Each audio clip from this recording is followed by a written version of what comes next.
Ya, sekali lagi shalom yang sudah bergabung, salam sehat semua. Ya, kita akan lanjutkan tentang seri kesehatan jiwa ya.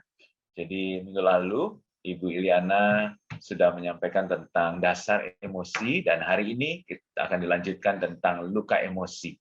Ya, sudah bersama kita Ibu Iliana. Shalom, selamat malam Ibu. Ya. Shalom, selamat malam. Ya. Pak Timothy, dan juga Bu Ya. Evelyn, selamat malam ya. Dan selamat malam untuk keluarga City of Love. Senang sekali kita ketemu lagi. Dan terima kasih ya untuk kesempatan yang diberikan kepada saya untuk berbagi hari ini. Saya bersyukur kepada Tuhan kita bisa bertemu dan belajar bersama-sama, walaupun secara online, tapi saya percaya Tuhan hadir di tengah-tengah kita. Nah, topik kita pada malam hari ini adalah tentang luka emosi. Dan ini sangat berhubungan dengan materi di minggu yang lalu. Karena untuk mengalami pemulihan luka-luka emosi memang sangat berkaitan dengan bagaimana cara mengelola emosi. Kita berdoa pada malam hari ini, biarlah pada saat kita belajar, bukan sekedar knowledge atau pengetahuan yang mengisi kepala kita, tapi biar Tuhan dan Tuhan Roh Kudus yang berbicara kepada hati kita masing-masing. Karena biarlah materi pada malam hari ini menjadi self-check up, self-reflection. Kita merefleksikan dengan kondisi di dalam diri kita, hati kita. Tuhan mengingatkan, mungkin ada isu-isu luka emosi atau pengalaman masa lalu yang seringkali kita nggak sadar ataupun kita udah lupa, namun berpengaruh kepada kehidupan kita saat ini. Karena tentunya sadar atau tidak sadar, bagaimana kita hari ini sangat terkoneksi dengan bagaimana pengalaman kita dibesarkan. Nah, kita akan memulai ya, dan kita akan melihat hari ini dari contoh seorang tokoh Alkitab, yaitu bernama Yefta. Saya akan share screen ya. Saya kurang paham entah internet di rumah saya atau bagaimana tadi suara yang saya dengar agak kurang jelas. Seandainya sinyal saya bagus, mungkin saya akan coba off video ya. Oke, sekarang saya share screen. Apakah sudah muncul? Belum, Bu. Oke, kita tunggu sebentar ya. Ya.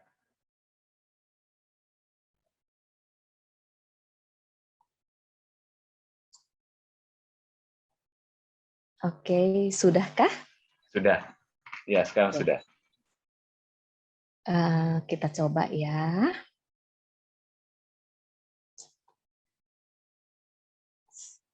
Oke.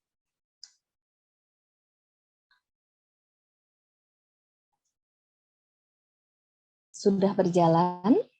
Oke. Nah, topik hari ini adalah tentang luka emosi.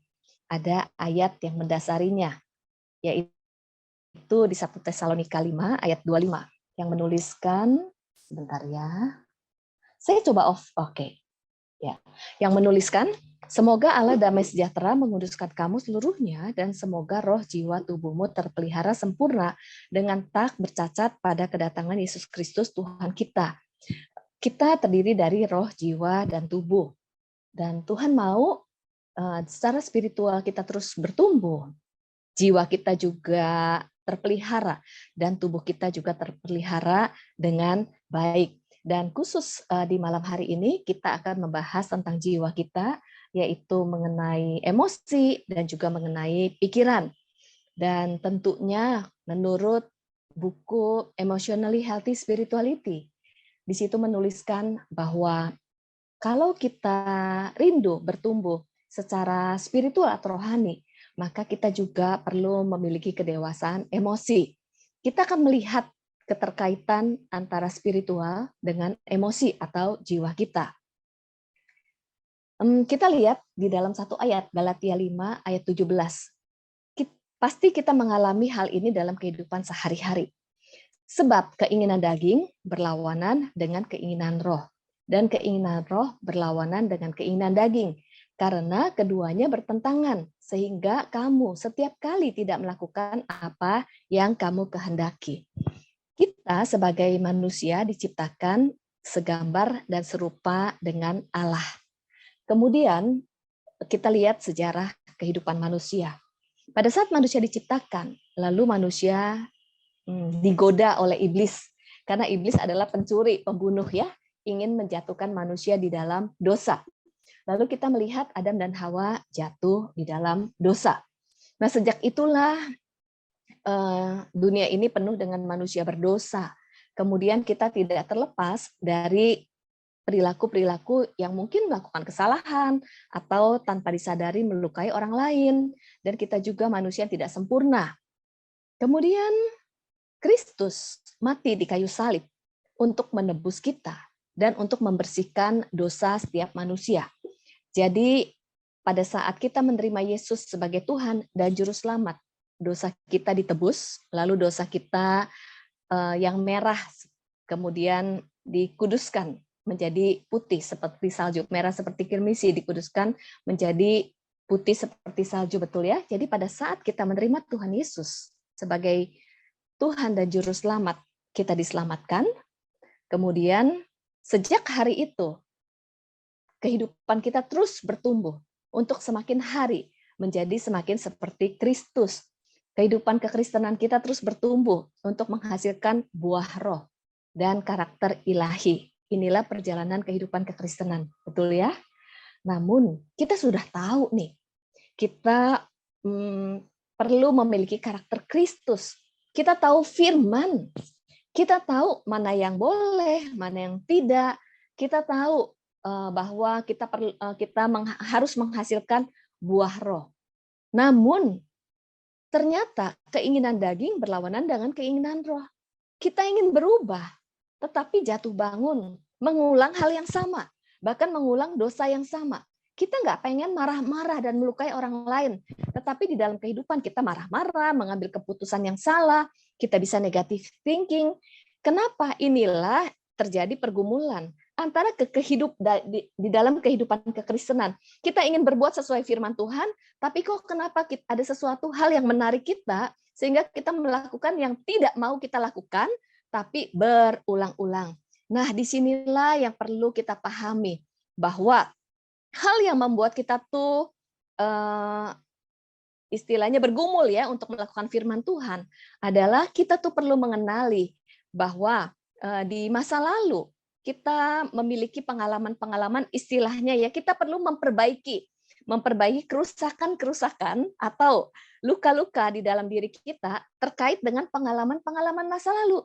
Jadi kehidupan kekristenan untuk kita bisa menghasilkan buah roh, memiliki karakter ilahi, kita perlu memperbaiki hal-hal yang terjadi di masa lalu, kemudian kita perlu memperbaiki hal-hal yang tanda kutip rusak di pengalaman-pengalaman masa lalu. Jadi diperbaiki.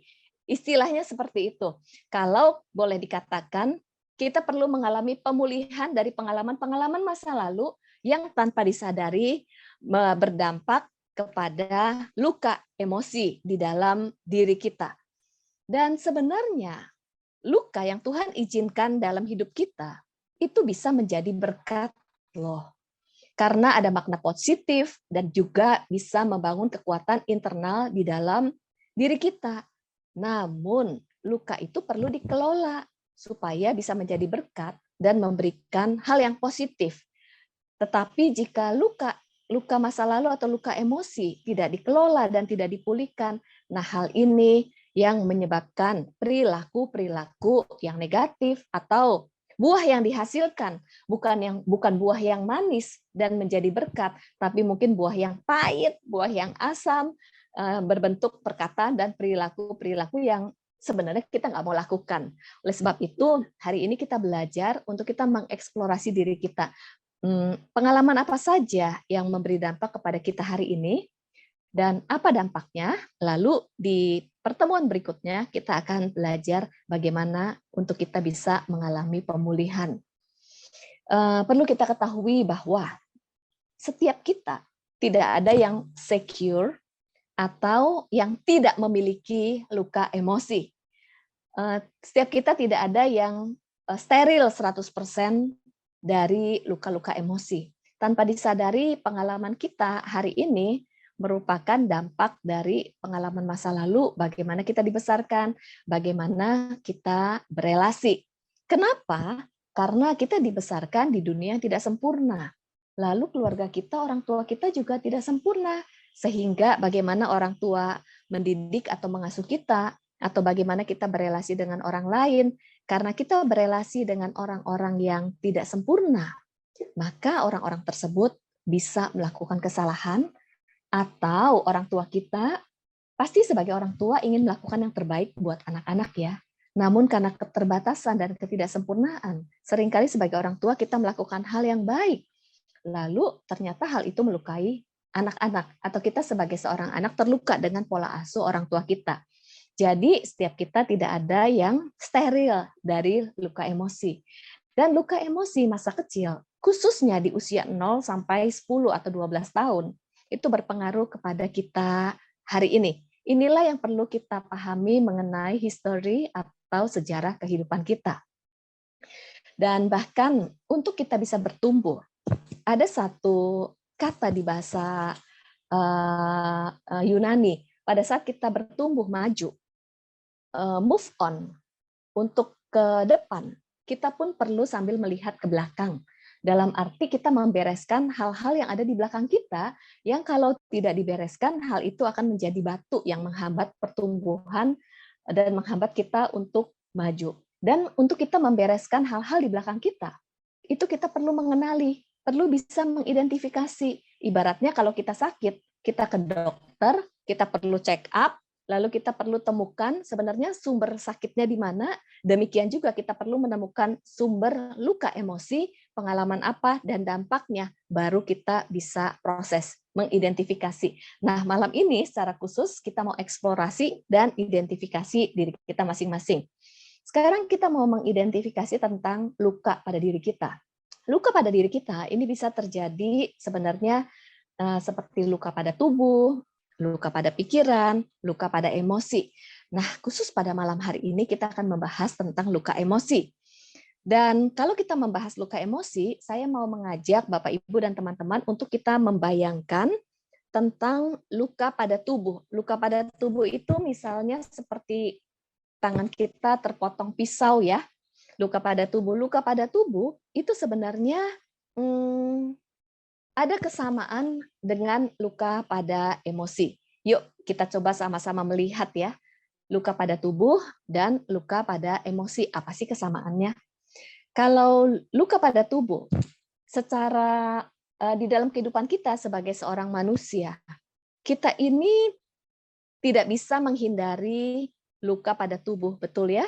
Misalnya kita udah menjaga tubuh kita sebaik-baiknya, ada aja kepleset, kebentur, terus memar, terus terluka. Kita misalnya di dapur, udah berhati-hati supaya memotong sayuran hati-hati. Namun ada aja nggak sengaja tangan kita terpotong. Kita sudah jaga kesehatan, protokol kesehatan, lalu ada aja bisa pilek, bisa batuk, bisa terkena penyakit. Inilah kita bisa melihat bahwa kita tidak bisa menghindari luka atau sakit pada tubuh. Jadi tubuh kita rentan terhadap sakit penyakit ataupun luka. Demikian juga jiwa kita. Jiwa kita terdiri dari emosi dan pikiran kita juga bisa terluka dengan berbagai peristiwa. Nah, apa persamaan luka pada tubuh dan luka pada emosi? Ibaratnya kalau tangan kita terpotong pisau ya, kalau tangan kita terpotong pisau, kita kan bisa melihat bahwa luka pada tubuh itu kelihatan berdarah, tangannya tuh berdarah. Luka pada emosi itu sebenarnya kelihatan atau enggak? Luka pada emosi sebenarnya kelihatan loh. Kelihatan dari mana? Kelihatan dari perkataan dan perilaku. Karena orang yang terluka tanpa disadari di dalam kehidupan dan relasinya itu melukai orang lain. Contohnya, ada ya seseorang yang perkataannya nyelekit, kemudian tajam, atau ada seseorang juga yang merusak dirinya. Nah, ini adalah sebenarnya indikator bahwa seseorang itu memiliki luka pada emosi. Kemudian ciri-ciri lain adalah luka pada tubuh ini terasa sakit. Kalau kita terpotong pisau, kita bisa merasakan sakit ya. Lalu pertanyaannya, luka emosi. Apakah luka emosi itu terasa sakit? Sangat terasa sakit. contohnya kita udah bahas di minggu yang lalu.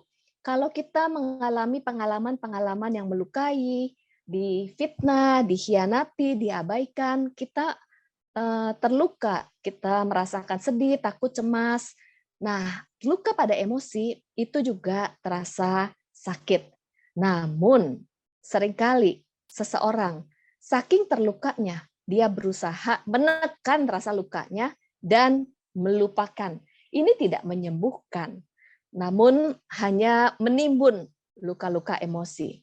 Kemudian luka pada tubuh nggak bisa diabaikan, harus dirawat, betul ya? Karena kalau misalnya luka pada tubuh tidak dirawat, lama-lama bisa menjadi parah, menjadi infeksi, lalu menyebar ke bagian-bagian yang lain. Betul ya? Ini kalau luka pada tubuh, misal terpotong pada pisau, tidak dirawat bisa menjadi parah. Demikian juga luka emosi. Luka emosi itu tidak bisa diabaikan. Kalau diabaikan, luka emosi menjadi parah dan menimbulkan infeksi. Infeksi pada apa saja? Infeksi pada relasi, infeksi dalam relasi, konflik, cara pandang terhadap orang lain juga menjadi terpengaruh. Kemudian juga infeksi batin, yaitu bagaimana cara memandang diri sendiri, minder, merasa tidak berharga, kemudian juga mudah cemas, dan sebagainya. Ini adalah contoh-contoh infeksi karena luka emosi. Kemudian juga kalau diabaikan, semakin lama semakin parah. Terus kalau kita lihat juga luka pada tubuh. Luka pada tubuh itu kalau kita terpotong pisau, perlu dibersihkan, betul ya, dari kotoran. Pakai betadin, pakai alkohol. Nah, demikian juga luka emosi. Saat kita mengalami luka emosi, sampah-sampah emosi negatif itu tertimbun di dalam tangki hati kita. Nah, sampah-sampah emosi yang tertimbun di dalam hati kita itu perlu dibersihkan. Bagaimana caranya? Rasa sakit itu harus diakui seperti di dalam Yakobus 5 ayat 16. Kemudian juga jika ada dosa, dosa pun harus diakui, maka kita akan sembuh.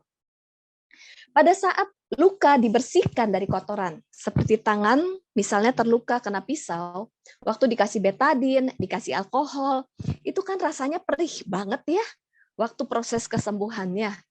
Demikian juga luka emosi, waktu diproses, itu kita tuh bisa mengalami gejolak, waktu kita teringat dengan luka masa lalu, kita kok jadi sedih lagi, kita jadi kepikiran, terus hati kita jadi bergejolak. Sebenarnya disitulah proses penyembuhan. Ibaratnya luka emosi di dalam hati kita sedang dikasih betadin atau alkohol. Nah, ini kita akan bahas di minggu yang akan datang. Makanya pada saat memproses luka emosi itu seperti dibongkar. Dan banyak orang nggak mengizinkan dirinya dibongkar. Aduh, kalau teringat lagi saya jadi sedih. Lebih baik dilupakan dan ditimbun. Inilah kenapa banyak orang akhirnya lupa dengan luka emosi, karena untuk membereskannya, itu hati kita tuh ibaratnya seperti dibongkar, dikasih betadin. Kemudian, berikutnya kalau luka pada tubuh tidak diobati, dan orang itu menganggap nggak perlulah diobatin. Misalnya ya seseorang kan sakit nih, diajak check up nggak mau, diajak ke dokter nggak mau, minum obat nggak mau, bilangnya gini, saya baik-baik aja kok, saya nggak perlu ke dokter. Maka orang itu sulit sembuh, betul ya. Demikian juga luka pada emosi.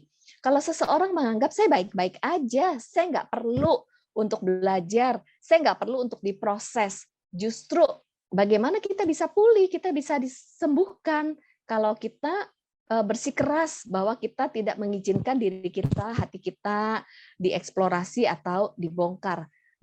Karena untuk sembuh dari luka emosi, itu kita perlu paham pengalaman apa yang melukai, bagaimana perasaan kita, dan dampaknya bagaimana hari ini. Dan itu perlu dieksplorasi. Dan tujuan pada malam hari ini sebenarnya adalah untuk kita mengeksplorasi luka-luka emosi di dalam diri kita. Dan satu hal yang kita juga perlu tahu, hanya Tuhan yang bisa menyembuhkan sakit penyakit kita. Jadi hanya Tuhan yang bisa menyembuhkan luka emosi, namun Tuhan bisa memakai orang lain. Seperti Tuhan memakai dokter, Tuhan memakai konselor. Lalu untuk sembuh perlu ada proses. Demikian juga pada luka emosi, perlu ada proses untuk sembuh, bukan terjadi satu hari, satu malam, ikut seminar, lalu kita sembuh. Nah, yang akan kita pelajari hari ini dan yang akan datang adalah prinsip bagaimana kita mengalami pemulihan luka emosi, lalu prinsip tersebut akan diterapkan satu demi satu di dalam pengalaman-pengalaman yang melukai yang terjadi di dalam kehidupan kita. Perlu proses. Tentunya ada luka yang membutuhkan waktu lebih lama, ada luka yang mungkin cepat sembuhnya. Misalnya seperti kita kalau sakitnya pisaunya tangan kita terpotong pisau semakin mendalam, semakin lebar, itu kan perlu dijahit, perlu butuh bantuan orang lain, kemudian juga perlu waktu perawatannya lebih lama.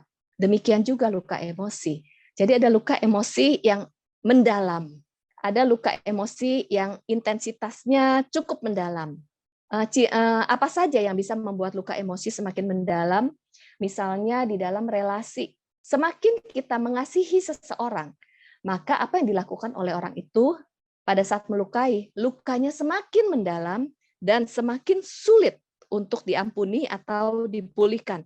Semakin orang itu dekat atau penting buat kita, maka apa yang dilakukan orang itu yang melukai kita, itu akan semakin mendalam. Semakin ada ikatan emosional yang semakin dekat, maka jika terjadi luka dalam relasi, atau konflik dalam relasi itu melukai semakin dalam.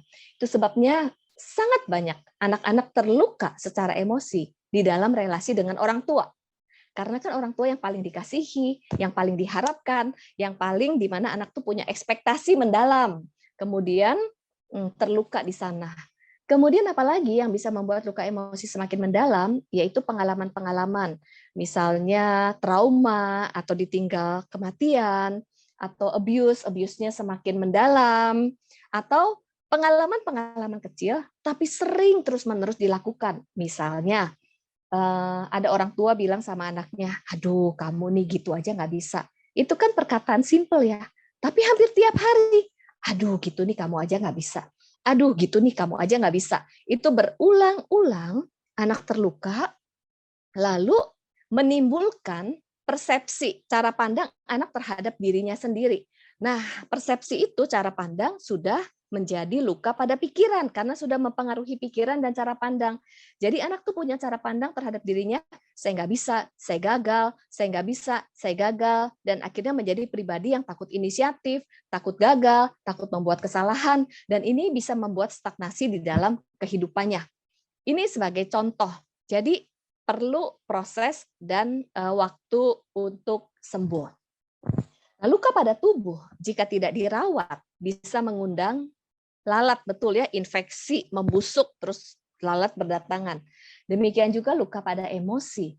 Jika tidak dirawat atau dipulihkan, maka akan menarik dosa.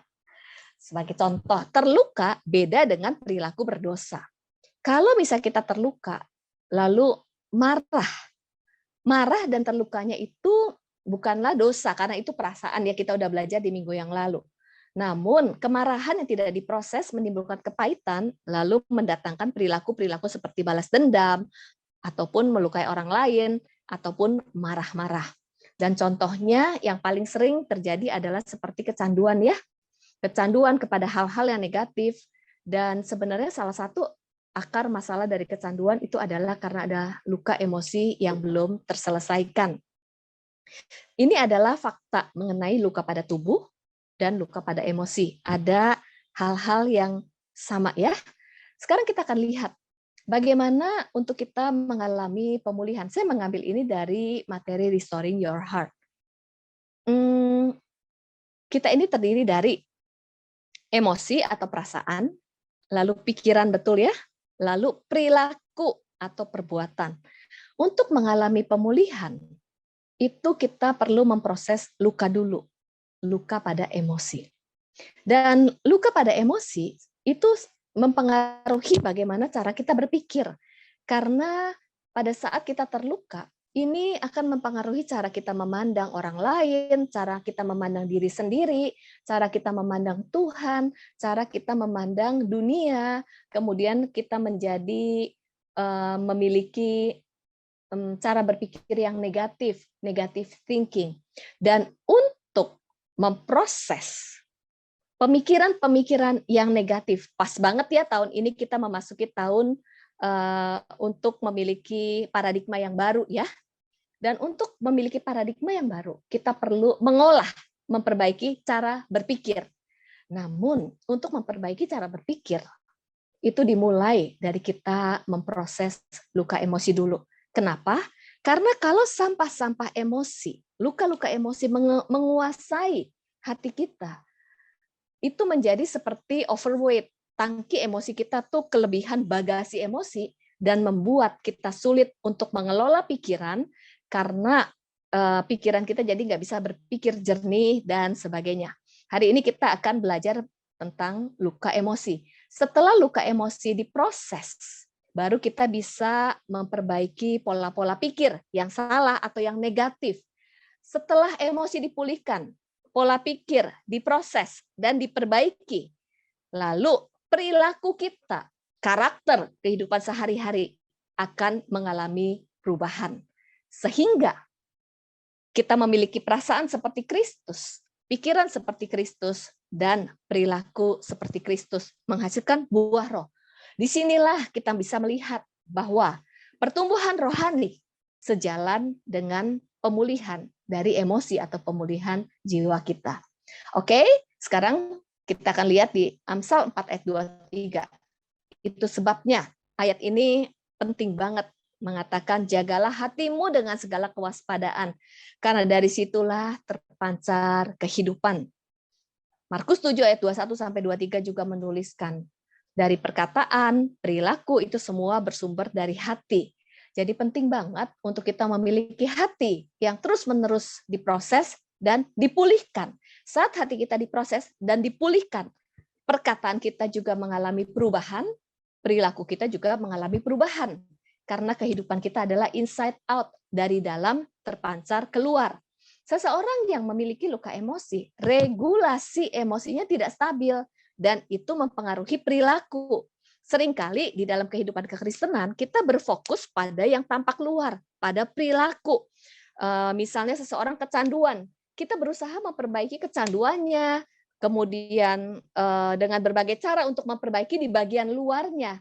Namun, jika emosi dan lukanya diproses, maka regulasi emosinya menjadi lebih stabil. Disitulah perilaku juga menjadi lebih stabil dan menjadi lebih baik. Nah, sekarang kita akan melihat pengalaman dari Yefta, dari Hakim-Hakim 11 dan 12. Waktu kita belajar dari kehidupan Yefta, kita juga sambil merefleksikan dari kehidupan kita. Kalau kita lihat di sini, Yefta adalah sebuah contoh dari seorang anak yang memiliki pengalaman-pengalaman masa lalu, pengalaman masa kecil, bagaimana dia dibesarkan dan bagaimana pola asuhnya, kemudian mempengaruhi Yefta di usia dewasa.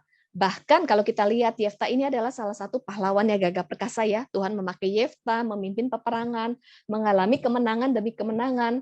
Namun kita akan melihat kaitannya, korelasinya, bagaimana Yefta mengambil keputusan, bagaimana Yefta bereaksi atau berespon, ternyata tidak terlepas dari luka-luka emosi di masa kecilnya. Jadi kita akan melihat kisah hidup Yefta, dan juga kita sambil refleksi ke dalam kehidupan kita. Yuk kita lihat apa sih yang terjadi dengan Yefta. Kalau kita lihat di Hakim-Hakim 11 ayat 1, bagaimana pengalaman Yefta di masa kecil. Adapun Yefta orang Gilead itu adalah seorang pahlawan yang gagah perkasa, tapi ia anak seorang perempuan sundal. Ayah Yefta adalah Gilead. Jadi Yefta ini anak dari orang Gilead, yaitu pahlawan yang gagah perkasa. Ayah Yefta adalah orang yang terkenal, namun Yefta adalah anak seorang perempuan sundal. Lalu apa dampaknya? Kalau kita lihat di Hakim-Hakim 11, Yefta kehidupannya dibeda-bedakan, kemudian Yefta juga mengalami abuse, lalu juga Yefta diusir, Yefta diabaikan, bisa dilihat ya di pengalaman Yefta di masa kecil. Kemudian, Kalau kita lihat di Hakim 11 ayat 2 ya, juga istri Gilead melahirkan anak laki-laki baginya.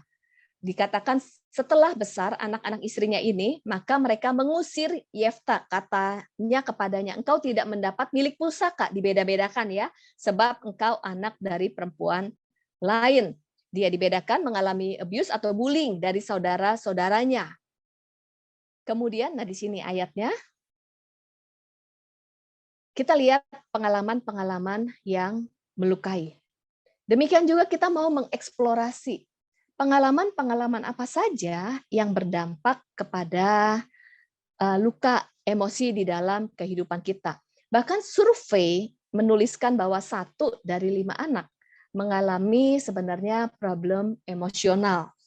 Apa saja sih yang berdampak? Kalau tadi Yefta, di masa kecilnya dia dibully, dibeda-bedakan, kemudian dia dibilang anak perempuan sundal, lalu diusir. Sekarang kita lihat hal-hal apa saja, pengalaman apa saja yang bisa berdampak kepada luka emosi. Antara lain, kita mau check up ya diri kita ya. Misalnya family issue. Family issue, ada seorang anak yang dibesarkan dari keluarga yang mungkin bertengkar, orang tua bertengkar, ataupun orang tua bercerai. Nah, pada saat seorang anak dibesarkan dari keluarga yang orang tuanya bertengkar ataupun bercerai, maka anak merasa tidak aman. Anak pun merasa terabaikan. Kemudian juga bagaimana pola asuh orang tua terhadap anak. Ada pola asuh orang tua terhadap anak, misalnya orang tua yang otoriter. Kemudian ada orang tua yang sering memberikan labeling buat anak. Nah, di sini juga kita lihat labeling kepada anak itu sebenarnya termasuk penganiayaan verbal loh, verbal abuse kepada anak. Jadi contohnya seorang anak yang memiliki julukan-julukan negatif. Kan kita punya nggak nih julukan-julukan negatif di masa kecil? Misalnya contohnya waktu kecil saya tuh suka dipanggil sama mama saya itu perempuan malas. Jadi saya punya julukan waktu kecil dipanggil Lansima atau perempuan malas. Kenapa? Karena waktu kecil ini saya lebih senang baca buku dibandingin bantuin mama saya di dapur, kupas sayuran atau bersihin rumah. Saya tuh lebih senang baca buku aja terus. Nah, karena saya lebih senang baca buku, mama itu ingin memotivasi saya supaya saya rajin membantu pekerjaan rumah lah. Tapi cara memotivasi saya yaitu dipanggil perempuan malas. Nggak cuma itu, kalau saya pergi ke rumah saudara dan sebagainya, saya dipanggil perempuan malas dan sebagainya. Nah, itu ternyata berdampak. Jadi itu membuat saya tuh melihat diri saya tuh ada satu inner critic di dalam hati saya, jangan malas, jangan malas, jangan malas. Dan itu mempengaruhi saya. Sehingga contohnya, saya ini kalau mau tidur siang, saya tuh merasa ada yang bilang sama saya, jangan malas, jangan malas, jangan malas. Lalu ajaibnya gitu ya, relasi saya dengan anak-anak saya juga. Jadinya kalau misalnya anak saya diem, ataupun anak saya santai, saya bilang jangan malas, jangan malas, jangan malas. Bisa begitu, hal-hal yang dilakukan oleh orang tua saya lakukan lagi terhadap anak saya. Dan itu membuat jadi konflik. Nah, itu family issue. Kemudian juga interpersonal. Interpersonal ini adalah relasi. Entah seorang anak yang kesepian, atau konflik dengan orang lain, ataupun perpindahan-perpindahan seorang anak dari perpindahan satu kota ke kota lain, ada adjustment, penyesuaian. Ini sebenarnya menimbulkan stres secara emosional dan membuat anak juga terluka secara emosi. Kalau kesepian tuh diabaikan, orang tua yang sibuk, sehingga kebutuhan emosionalnya tidak terpenuhi.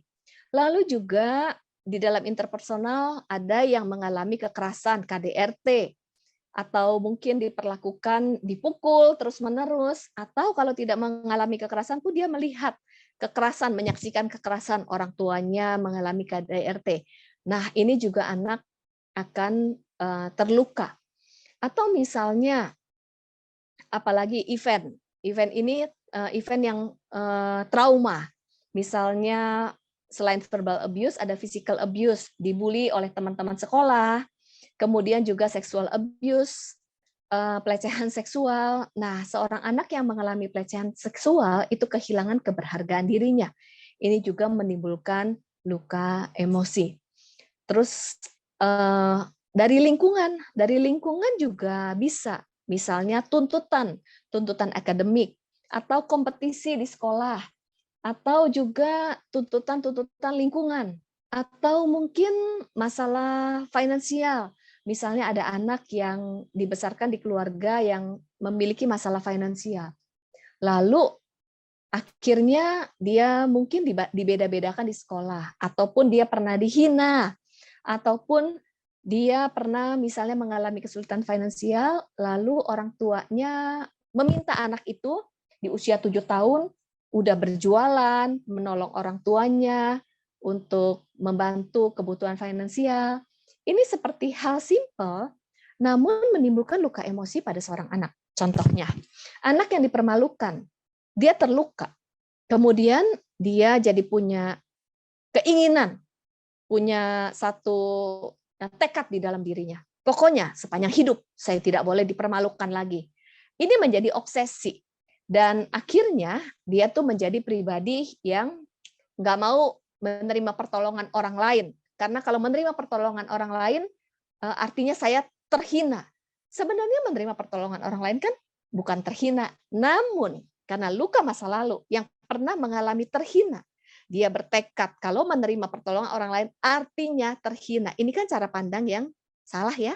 Padahal di dalam hidup ini kita kan perlu saling menolong dan menerima pertolongan karena kita terbatas. Ini membuat jadi sulit berkolaborasi.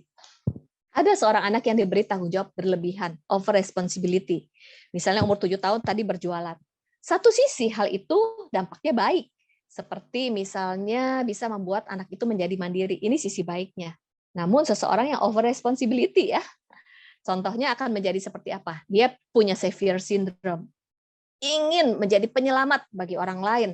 Kemudian juga mungkin menjadi kepo, suka mengintervensi, atau menjadi controlling, atau menjadi over mandiri. Tidak membutuhkan bantuan orang lain. Dan akhirnya ada nih kisah nyata yang akhirnya meremehkan pekerjaan orang lain. Ah gitu aja nggak bisa, take over. Saya nih bisa, saya mandiri. Nah ini kan membuat hal-hal masalah di dalam relasi sosial atau juga dengan rekan kerja. Bahkan ada seorang wanita yang over mandiri, membuat jadi sulit tunduk terhadap suaminya. Nah ini contoh-contoh bagaimana kita dibesarkan mempengaruhi di usia dewasa. Lalu ada lagi, misalnya anak yang sering sakit-sakitan di masa kecil. Anak yang sering sakit-sakitan, ini kecenderungannya pun bisa menjadi minder. Karena apa? Dia diperlakukan berbeda dengan saudaranya. Dia orang tuanya overprotective. Kalau orang tuanya overprotective, orang tuanya pun cemas terhadap sang anak. Nah, kecemasan orang tua itu emosi orang tua diwarisi oleh anaknya sehingga anaknya menjadi cemas juga.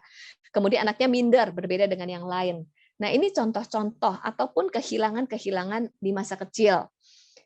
Itu juga mempengaruhi luka emosi. Kalau tadi kita lihat kehidupan Yefta, nah bagaimana pengalaman apa saja yang dialami oleh setiap kita. Kemudian, setiap luka ini sebenarnya kalau tidak diproses, itu akan tersimpan. Di mana tersimpannya? Sekarang kita lihat di sini, ada gambar gunung es. Jadi ada bagian di dalam diri kita, yaitu bagian tangki emosi. Di tangki emosi kita itu tersimpan luka emosi dan juga luka pada pikiran. Bagaimana cara kita berpikir. Jadi ada bagian alam bawah sadar, ada bagian yang tampak di permukaan. Nah, setiap luka atau emosi negatif atau kemarahan ataupun kekecewaan itu tersimpan di alam bawah sadar kita. Itu mempengaruhi bagaimana perkataan, perilaku, dan relasi kita dengan orang lain. Itu sebabnya karena seringkali tidak disadari, perlu dieksplorasi. Untuk pemulihannya, perlu disadari lebih dulu. Diidentifikasi, disadari dulu. Kalau nggak sadar, bagaimana bisa diproses? Kalau sadar, kita jadi paham. Oh, kenapa di dalam diri kita ada reaksi-reaksi. Kemudian kenapa di dalam diri kita ada perilaku-perilaku yang perlu diperbaiki. ternyata sumbernya dari mana. Jadi semakin kita sadar akan diri kita, semakin kita bisa mengolah dan memproses diri kita. Minimal sadar dulu. Baru opsi berikutnya, kita tuh mau memperbaiki atau mau hidup di pola yang lama. Nah, hari ini sebenarnya kita belajar untuk semakin kita sadar akan diri kita. Nah, ini tersimpan di alam bawah sadar. Menjadi sampah-sampah emosi yang tersimpan. Kita udah bahas di minggu yang lalu ya. Kemudian juga hal yang perlu kita sadari dari luka emosi adalah seperti ini. Ada emotional needs, kebutuhan emosional di masa kecil yang tidak terpenuhi dari pengalaman-pengalaman di masa kecil kita. Contohnya, Yefta. Sebagai seorang anak, dia pada saat diperlakukan berbeda, diusir, kemudian mengalami bully, apa sih yang hilang di masa kecil Yefta? Kalau kita bisa lihat, mungkin Yefta kehilangan kasih sayang. Kehilangan perhatian, betul, karena dia dibeda-bedakan. Yefta merasa tidak dihargai, jadi dia kehilangan penghargaan di masa kecil. Lalu juga dia kehilangan rasa aman. Sehingga tangki emosinya itu defisit akan penghargaan, defisit akan rasa aman, defisit akan kasih sayang. Lalu Yefta ditolak oleh keluarganya, sehingga Yefta menjadi anak yang tertolak. Anak yang tertolak itu menjadi defisit. Anak yang tertolak itu butuh penerimaan, betul? Defisit akan penerimaan. Anak yang kurang perhatian, dia jadi butuh perhatian. Maka di tangki emosinya ada emotional need yang defisit. Defisit akan perhatian, defisit akan kasih sayang, defisit akan waktu bersama, defisit relasi dengan orang tua, defisit penghargaan karena seringkali direndahkan, seringkali di-abuse, seringkali dikritik. Ya, itu kata-kata kritik itu membuat anak defisit rasa berharga loh. Nah, pada saat seseorang dia defisit tangki emosinya, jadi emotional needs ya, kebutuhan emosinya yang idealnya dipenuhi di masa kecil, lalu defisitnya ini menjadi sebuah hutang atau obsesi. Apa yang terjadi? Karena menjadi sebuah obsesi atau hutang, anak ini akan mencari apa yang kurang, apa yang defisit di masa kecilnya, dan dia akan mencari terus sampai dewasa untuk memenuhi tangki emosi yang defisit. Contohnya ya, anak yang kurang perhatian. Maka dia butuh perhatian. Dia akan mencari perhatian dari orang lain sampai dewasa. Makanya ada orang yang udah dewasa pun masih suka cari perhatian. Dikit-dikit ngambek, lalu lupa dibalas WhatsApp-nya. Ngambek, langsung merasa nggak diperhatikan gitu. Kemudian kalau defisit akan penerimaan, dia mudah tertolak. Makanya ada orang yang sudah dewasa. Lalu karena hal kecil, lupa di WhatsApp gitu ya, lupa dibalas ataupun mungkin lupa diajak gitu, udah langsung merasa tertolak. Padahal sebenarnya belum tentu ditolak. Namun karena dia punya luka akan penolakan, hal-hal yang terjadi di saat sekarang, dia jadi gampang tertolak, gampang merasa direndahkan, padahal belum tentu orang merendahkan dia. Misalnya juga lupa salaman di gereja. Sebenarnya kan orang lupa itu wajar, tapi dia langsung tersinggung, merasa tidak dihargai. Kenapa? Karena dia butuh penghargaan. Nah, ini kita perlu cek dari setiap kita. Itu ada hal-hal yang defisit di masa kecil, kita perlu pahami. Karena tanpa sadar, itu yang seringkali menimbulkan konflik di dalam relasi. Misalnya saya konflik dengan pasangan saya, ternyata saya butuh penghargaan. Kemudian ternyata saya sensitif dengan penolakan. Jadi kenali area-area sensitif yang disebabkan pengalaman masa lalu yang menimbulkan tangki emosi kita defisit. Nah, semoga seminggu ke depan ini kita bisa cek ya. Lalu juga berikut luka-luka emosi yang tersimpan. Sampah-sampah emosi itu kan akan berdampak kepada perilaku dan perkataan. Demikian juga tangki emosi yang defisit itu akan berdampak kepada perkataan dan perilaku. Contohnya kalau kita lihat, apa yang terjadi pada perilaku Yefta? Yefta kemudian berkumpul dengan para petualang, pergi merampok, perilakunya negatif ya. Kemudian kalau kita lihat Yefta menjadi kepahitan. Lalu kita lihat juga Yefta pun menjadi pribadi yang insecure, tidak aman, butuh penghargaan, tidak percaya diri, minder. Kalau kita lihat di Hakim-Hakim 11 ayat 4 sampai 11. Begitu Yefta dewasa, kemudian orang-orang Gilead itu menghampiri Yefta, betul ya. Minta kepada Yefta, bilang begini, Yefta, jadilah pemimpin atas kami. Jadilah pemimpin untuk berperang, memimpin kami berperang. Tapi karena Yefta minder, kemudian insecure, akhirnya apa yang Yefta katakan? Yefta nggak percaya. Dia sampai berulang-ulang bertanya, betulkah saya itu dipilih jadi pemimpin? Benar nggak nih saya dipilih gitu? Padahal kalau dilihat di Hakim-Hakim, di situ tertulis bahwa Tuhan menyertai dan mengurapi. Tuhan menyertai kita dan mengurapi kita itu sebenarnya lebih dari cukup. Tetapi seseorang yang terluka, minder, insecure, penyertaan Tuhan itu dirasa kurang. Dia butuh pengakuan dari orang lain, dia butuh kepastian dari orang lain. Kenapa? Karena terluka dan juga dia insecure. Apa yang terjadi? Ini mempengaruhi loh keputusan Yefta. Bayangin ya, Yefta dulu ditolak, lalu dia berperang. Dan dia mulai memikirkan, wah, saya berperang nih, saya harus berhasil. Kalau saya nggak berhasil, nanti apa kata orang? Nah, ciri-ciri seseorang yang memiliki luka emosi salah satunya adalah takut apa kata orang, karena menaruh keberhargaan dirinya berdasarkan kata orang. Orang yang minder, dia menaruh keberhargaan dirinya berdasarkan apa kata orang. Lalu juga dia takut gagal, karena dia berpikir nanti apa pendapat orang lain gitu. Yefta berpikir, nanti kalau saya gagal gimana ya? Saya nggak boleh gagal. Seseorang yang dulu terluka, dia punya tekad loh di dalam dirinya. Kan orang yang terluka itu, dia nggak mau loh terluka lagi. Maka dia membangun benteng dan perlindungan untuk melindungi dirinya supaya tidak terluka lagi. Itu ciri-ciri orang terluka. Jadi membangun benteng perlindungan dalam dirinya supaya tidak terluka lagi. Bentengnya berbentuk apa saja? Macam-macam. Bentengnya adalah begini, tekad. Saya tidak mau dihina lagi. Jadi saya harus berhasil supaya tidak dihina. Itu kan benteng. Saya nggak boleh terluka lagi, nggak boleh dihina lagi. Nah, berhasil itu sebenarnya atau sukses tidak salah. Karena Tuhan mau kita tuh melakukan yang terbaik, betul.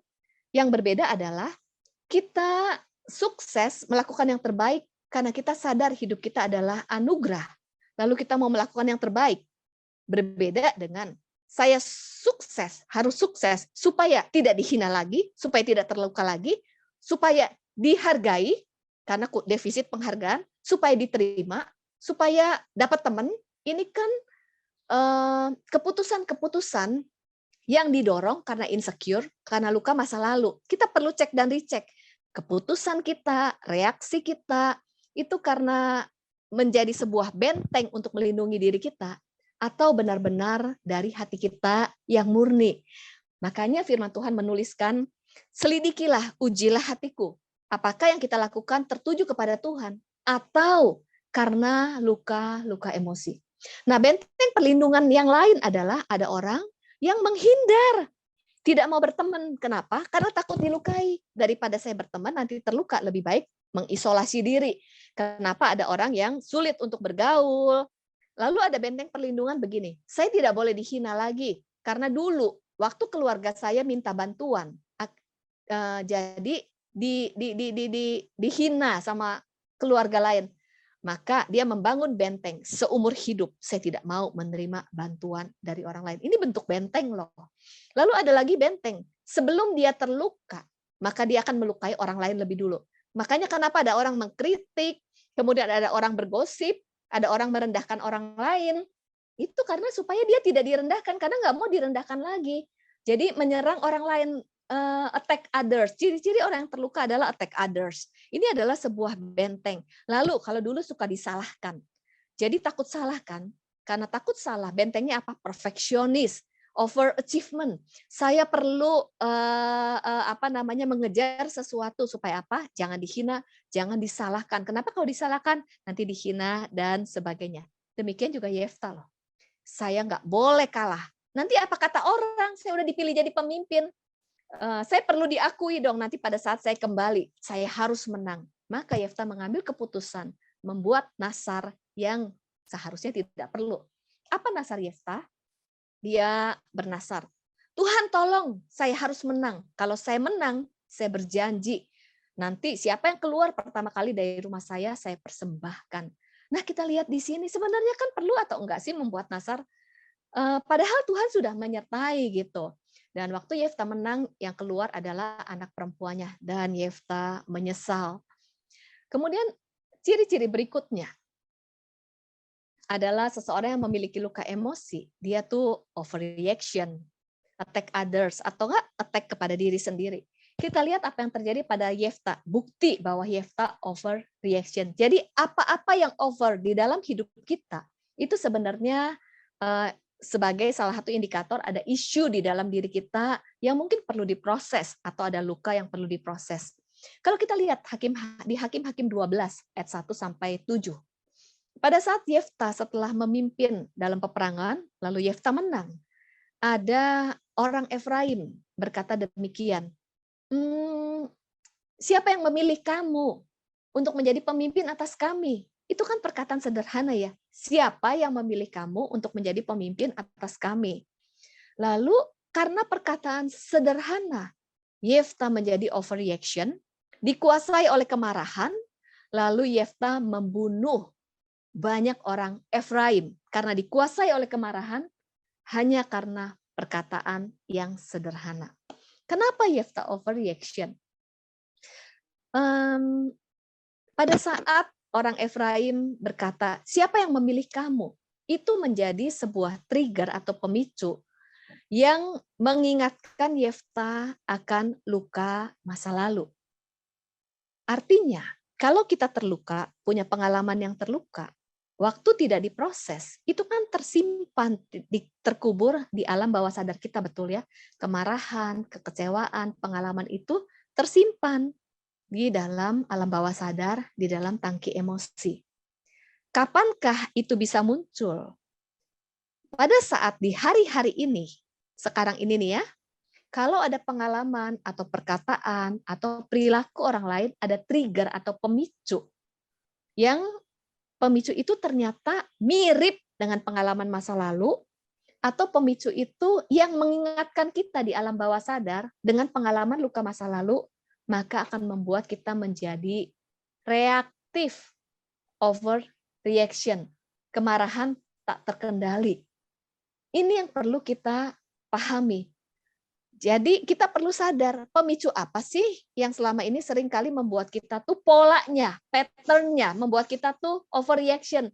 Itu kita perlu pahami.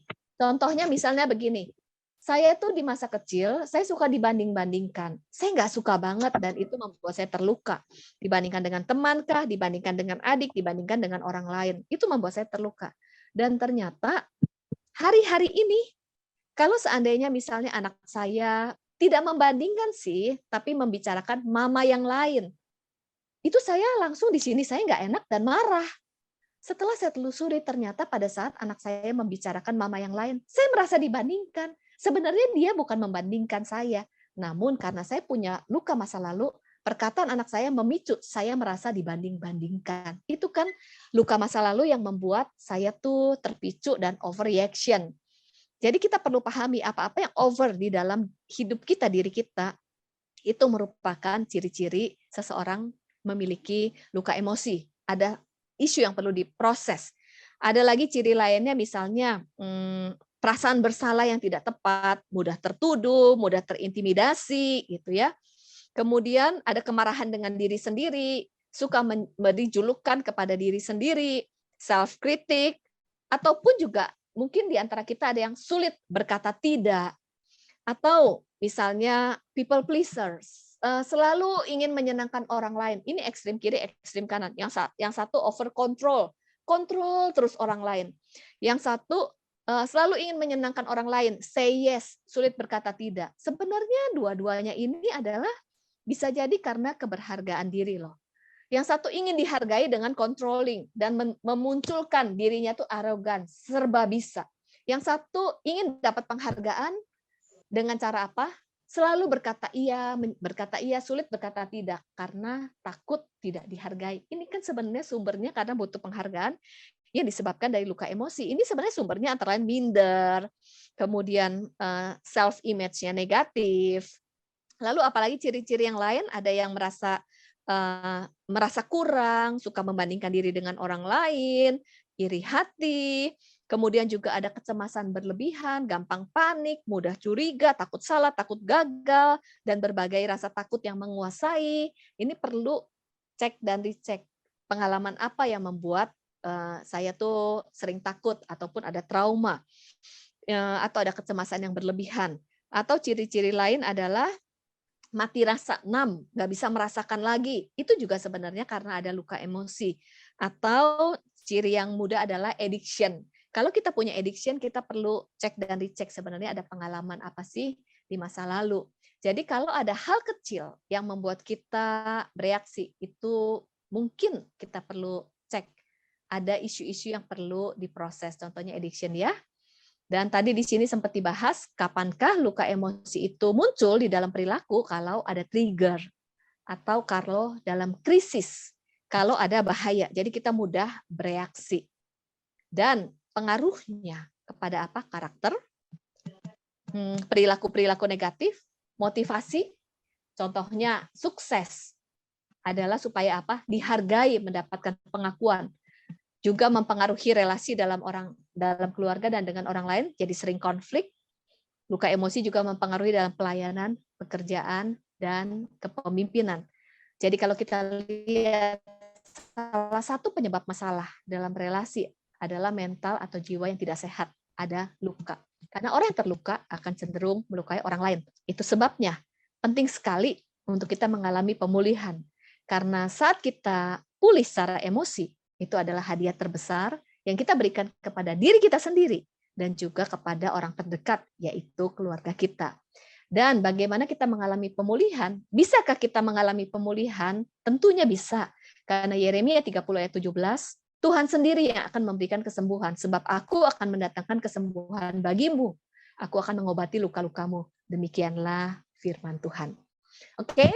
Nah, untuk materi malam hari ini, tadi saya membahas tentang pengalaman masa lalu, lalu juga ciri-ciri seseorang yang mengalami luka emosi, dan bagaimana proses pemulihannya di waktu yang akan datang, 2 minggu kemudian ya, kita akan membahas bagaimana mengelola luka yang tidak sehat dan mengelola luka yang sehat dan juga memaintain hidup kita supaya kita tuh bisa terus berproses sehingga semakin hari kita semakin menjadi seperti yang Tuhan inginkan.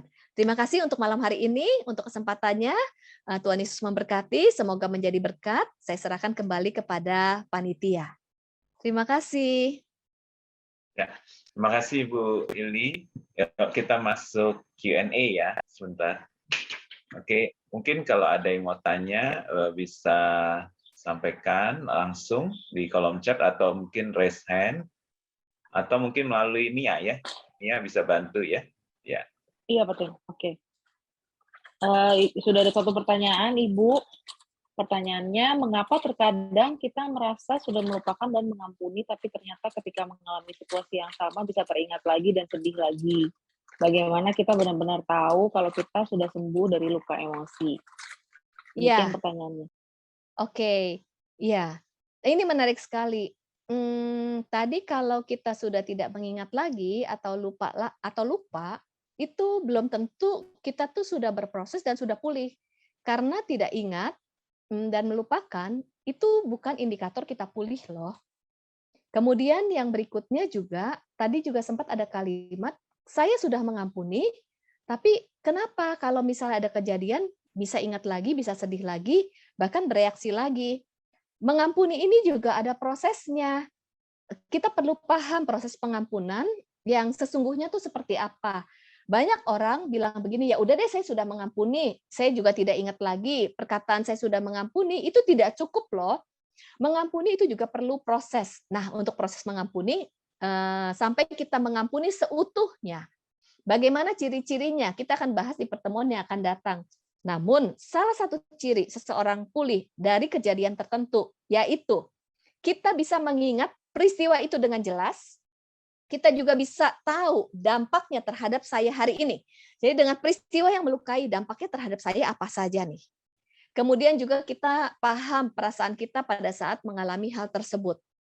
Lalu kita memproses dengan pengampunan. Pengampunan ada waktunya juga, ada prosesnya. Lalu setelah memproses pengampunan, kita memaknai. Memaknai itu artinya kita bisa mendapatkan hal-hal positif dari pengalaman yang melukai. Dan kapankah kita pulih? Kita ingat pengalaman tersebut, namun kita tidak terluka lagi. Bahkan kita bisa memaknai. Disitulah kita pulih dari satu kejadian yang melukai kita. Mungkin ini saya bisa jawab ya.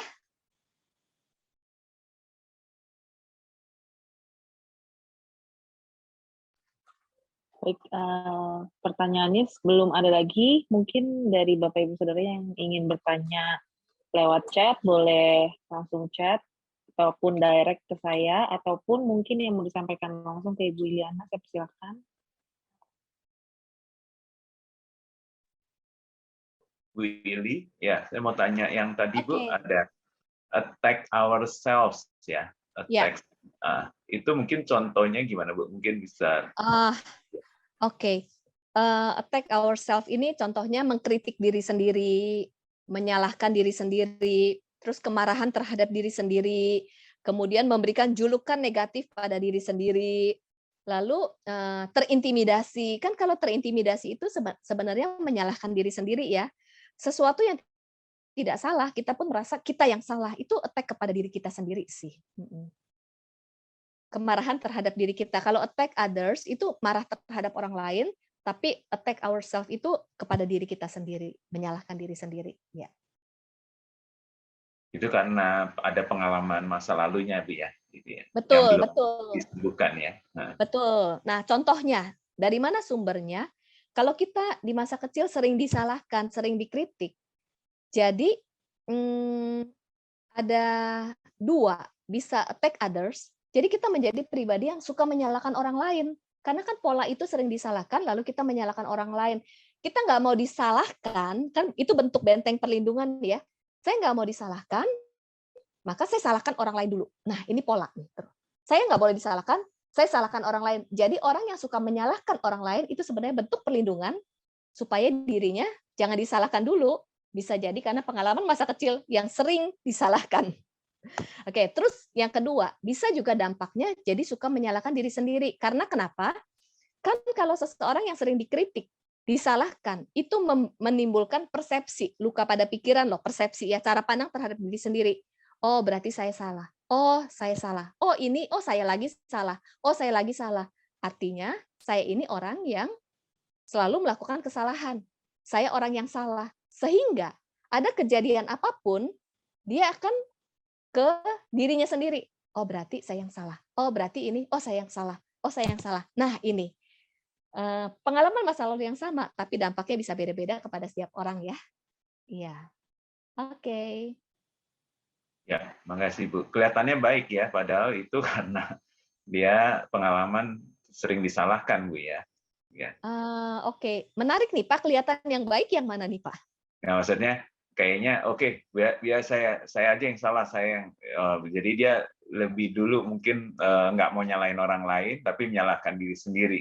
Kelihatannya kan tanda kutip, ya dia kelihatannya baik gitu ya, orang yang padahal itu sebenarnya karena dia dulu sering disalahkan, akhirnya dia efeknya seperti itu ya Bu ya, karena dia nggak dipulihkan ya. Iya, iya. Wah, ini menarik nih Pak. Dia kan menyalahkan, iya deh nggak apa-apa saya yang salah. Jadi walaupun dia tidak salah, tapi menyalahkan diri sendiri. Ya, Itu kan iya, rasa bersalah yang tidak pada tempatnya. Dan betul. itu juga bisa menimbulkan orang mudah terintimidasi loh. Ada apa-apa, saya salah apa? Bahkan ya, misalnya ada sesuatu kejadian negatif dalam hidupnya, saya salah apa ya? Jangan-jangan ini hukuman Tuhan. Aduh, Tuhan menghukum saya ya, saya yang salah. Itu pengaruh loh, pengaruh. Dan itu pengaruh. Ada juga yang terlihat baik. Apa-apa yang terlihat baik, terus over juga ya. Apa-apa yang terlihat baik di dalam dirinya, motivasinya bisa karena luka loh. Misalnya menolong orang lain terus, itu kan baik ya. Namun dicek menolong orang lain karena hati ingin menolong, karena saya nggak mau ditolak, jadi menolong orang lain takut akan penolakan, atau karena terluka dulu merasa tidak berharga, atau direndahkan, saya nggak mau direndahkan lagi, jadi saya menolong orang lain supaya dihargai. Itu kan perilakunya baik, tapi yang mendorong karena luka. Makanya firman Tuhan itu luar biasa banget, selidikilah dan ujilah hatiku apakah tertuju kepada Tuhan, atau salah satunya didorong oleh luka-luka emosi. Bahkan pelayanan pun bisa didorong oleh luka emosi. Sebagai contoh misalnya, saya nih baru sadar, saya itu rajin pelayanan sejak youth. Ternyata pada saat saya pelayanan, pemimpin saya senang sama saya, dipuji, kemudian dihargai, diapresiasi. Dan itu ternyata sangat berkaitan di masa kecil yang saya sering dibandingkan, jarang dipuji, jarang diapresiasi, kan haus akan apresiasi. Pada saat pelayanan diapresiasi, senang. Lalu semakin rajin, semakin diapresiasi, semakin rajin, semakin diapresiasi. Tampak keluarnya baik, tapi saya sendiri nggak sadar bahwa yang mendorong adalah saya ternyata seorang anak yang butuh apresiasi lalu didapatkan di pelayanan. Wow, motivasi saya kan tidak baik, tapi saya nggak sadar. Selama tidak sadar, saya tidak bisa memperbaiki motivasi saya. Setelah saya sadar, maka setiap pelayanan saya refleksi, tujuannya apa sih? Gitu, Pak. Semoga ini ya membukakan kepada setiap kita. Iya, seperti contoh tadi Yefta, dia sebenarnya nggak perlu bernasar ya, nggak perlu bernasar, tapi akhirnya dia ya karena masa lalu yang belum beres, akhirnya dia bernasar sesuatu yang nggak perlu, dan ternyata anaknya yang menyambut, yang akhirnya harus dipersembahkan itu ya. Betul, betul. Mempengaruhi keputusan-keputusan di dalam pekerjaan, dalam pelayanan. Misalnya kita mengambil keputusan di dalam sebagai pemimpin ya, kita mengambil keputusan dalam pekerjaan. Oke, kita mengambil keputusan ini untuk kebaikan tim atau supaya saya tuh tidak dihina atau saya mau menunjukkan prestasi saya. Itu ada apa di balik itu? Ini kan di bagian yang terdalam, di kedalaman hati kita. Ya. Ya, Bu, terima kasih. Luar biasa nih penjelasannya. Ya, karena dulu saya agak bingung tuh, Yefta bernasar, tapi kok Tuhan malah, ya Tuhan yang kayaknya kan Tuhan campur tangan, kok anaknya akhirnya yang keluar duluan gitu, akhirnya anaknya yang harus dikorbankan gitu. Padahal itu karena dia sebenarnya nggak perlu dan masa lalu dia yang belum beres ya. Ini luar biasa nih masa lalu, karena itu sangat penting untuk dipulihkan ya Bu ya. Betul banget, betul banget, betul banget. Oke, mungkin ada ya, terima kasih Bu. Ada lagi, Nia mungkin ada yang mau tanya lagi?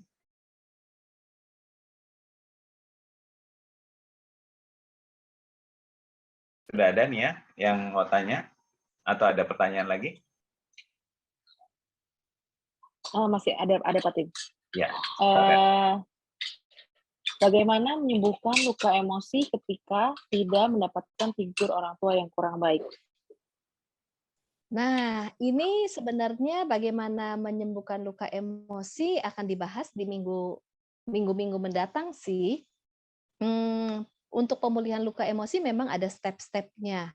Dan salah satunya apa yang hilang di masa kecil kita, misalnya kehilangan figur, kemudian kehilangan contoh, kehilangan kasih, itu bagaimana untuk memenuhinya. Itu mungkin akan dibahas di 2 minggu mendatang ya, sehingga nanti step-stepnya ini kita bisa mendapat lebih terstruktur gitu bagaimana mengalami pemulihan luka emosi.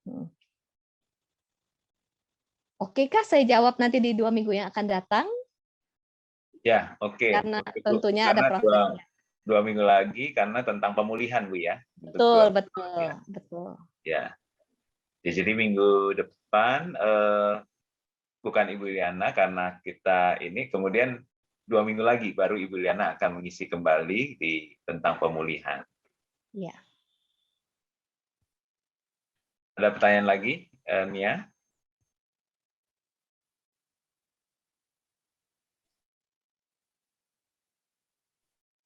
Ada ini ya, pertanyaan lagi?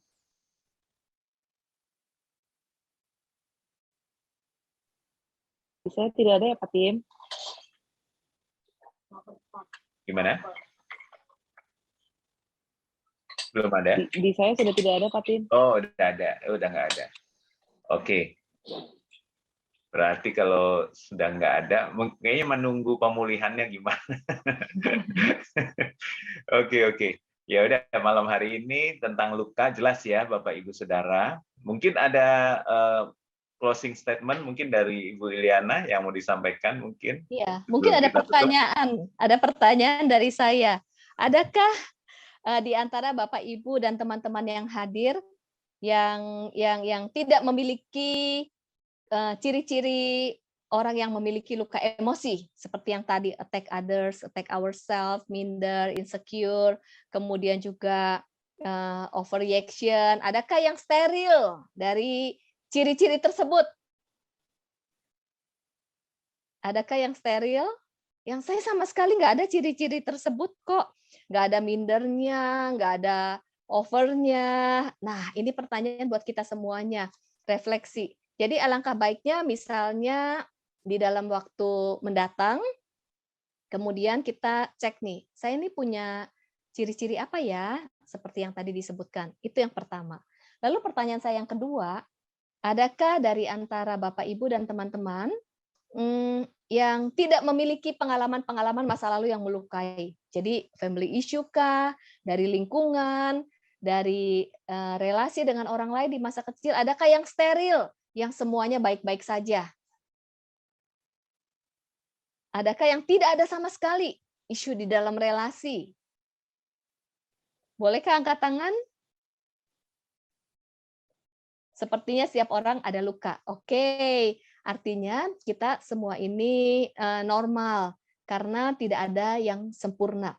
Namun di dalam kehidupan ini kita terus berproses supaya kita semakin pulih. Pada saat kita semakin pulih, itu mempengaruhi karakter kita. Disitulah kita akan bertumbuh semakin hari menjadi semakin seperti Kristus. Dan kalau mungkin saya mau simpulkan adalah pertumbuhan rohani sejalan dengan pemulihan dari hati kita. Mungkin ini closing statement dari saya. Terima kasih ya Pak Timothy dan Bu Evelyn dan juga keluarga dari City of Love. Ya. Wow, ya luar biasa. Beri tepuk tangan, saudara. Mungkin boleh kasih reaction juga. Ya, jadi tadi luar biasa ya. Jadi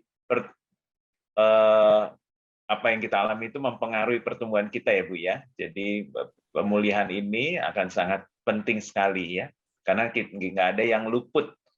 Dari semua kita pasti pernah mengalami. Namanya juga masih hidup. Berarti yang steril tadi yang abnormal Bu ya. Yang normal pasti pernah mengalami ya. Karena itu tadi seperti PR-nya dari Ibu Ili bahwa hari kita tulis apa yang kita pernah alami, apapun tadi yang kita kan hari ini berarti udah identifikasi ya. Hari ini kita identifikasi luka emosi di dalam diri kita. Nah, 2 minggu lagi kita akan, karena kita sudah tulis, kita sudah catat apa yang kita alami itu, makanya nanti itu pemulihannya bagaimana kita akan dapat penjelasan dari Ibu Ili. Terima kasih banyak Ibu Ili buat waktu penjelasannya yang luar biasa dan juga contoh-contoh yang memberkati kita semua. Kita akan tutup. Ya, oke. Kita akan tutup. Ryan boleh naikkan satu pujian, kemudian saya akan tutup dalam doa. Thank you, Jesus. Jesus. Jesus. Thank you, Jesus. It's only by your grace that I can live today. Forever I will praise your name. One more time, sing. Oh, thank you, Jesus.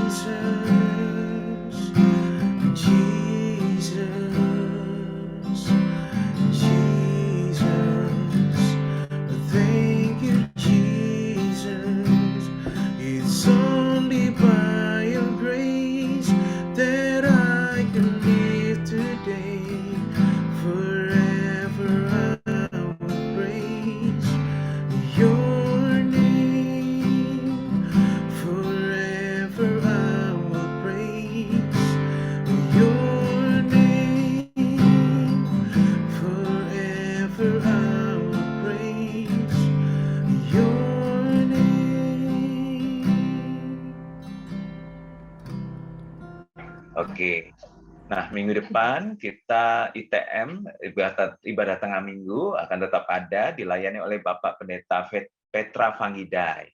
Kemudian minggu depannya lagi, baru kita akan lanjutkan bersama Ibu Ili. Ya. Dan hari Minggu ini kita sudah onsite yang ketiga kali. Tolong Bapak Ibu Saudara yang mau mengikuti ibadah, sekali lagi saya ingatkan untuk segera mendaftarkan diri melalui CLC Apps. Ya, karena kursinya hanya 120 kursi. Oke, kita akan tutup dalam doa. Bapak, kami sungguh bersyukur untuk tuntunan-Mu, untuk bagaimana kami mengidentifikasi luka emosi yang ada dalam diri kami, dalam hati kami, dalam jiwa kami, pikiran, perasaan kami, Tuhan. Kami percaya setiap kami pernah mengalami pengalaman yang mungkin menyakitkan, bahkan pengalaman yang dari pola asuh atau apapun dari yang kami alami di masa kecil, khususnya sekitar umur sampai 12 tahun, Tuhan. Kami percaya semua ini malam hari ini dibukakan dan kami akan persiapkan untuk mengalami pemulihan itu supaya kami boleh menjadi pribadi yang memiliki bukan hanya tubuh kami sehat, roh kami sehat, tapi jiwa kami juga menjadi sehat. Karena itu adalah kehendak-Mu Tuhan. Kami tahu karena seperti firman berkata, Engkau menguduskan kami seluruhnya, baik roh, jiwa, dan tubuh kami. Kau mau juga setiap kami tidak bercacat, baik secara roh, secara jiwa, dan tubuh kami juga. Terima kasih untuk Ibu Ili yang sudah bersama kami, menyediakan waktu, bahkan juga memberikan penjelasan yang begitu jelas kepada setiap kami bagaimana kami bisa mengidentifikasi tentang luka emosi malam hari ini. Berkati Ibu Ili, berkati Pak Erwin, dan juga anak-anaknya Tuhan, pelayanannya, gereja yang digembalakan, bahkan juga komunitas pemuritan dengan yang berjalan Tuhan yang begitu luar biasa, memberkati banyak orang yang dipulihkan dari kota-kota, bahkan seluruh Indonesia boleh mengikuti secara online apa yang dilakukan, bahkan diajarkan oleh Ibu Ili ini Tuhan. Terima kasih Bapak. Berkati terus apapun yang dikerjakan Ibu Ili, Tuhan buat berhasil. Terima kasih untuk setiap anak-anak-Mu yang telah mengikuti, kami percaya tidak akan pernah sia-sia apa yang kami telah menyediakan waktu. Kami percaya Tuhan akan terjadi pemulihan, bahkan kesembuhan dalam jiwa kami Tuhan. Karena jiwa adalah jembatan antara roh dan tubuh kami. Karena kami percaya Tuhan, nanti daging kami atau tubuh kami akan melakukan apa yang menjadi keinginan roh. Artinya kami mau berbuah-buah Roh Kudus. Terima kasih Bapak. Terima kasih. Dan juga terima kasih untuk Ryan yang telah memimpin pujian. Berkati juga Ryan dan Fanny selalu Tuhan. Terima kasih, kami boleh selesai dan kami mau terima berkat daripada-Mu. Mari angkat dua tangan kita untuk menerima berkat dari Tuhan.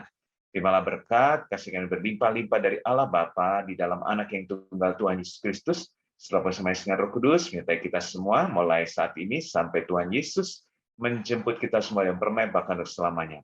Mari semua yang percaya dan berkati dan yang dikasihi Tuhan katakan, amin. Amin. Oke.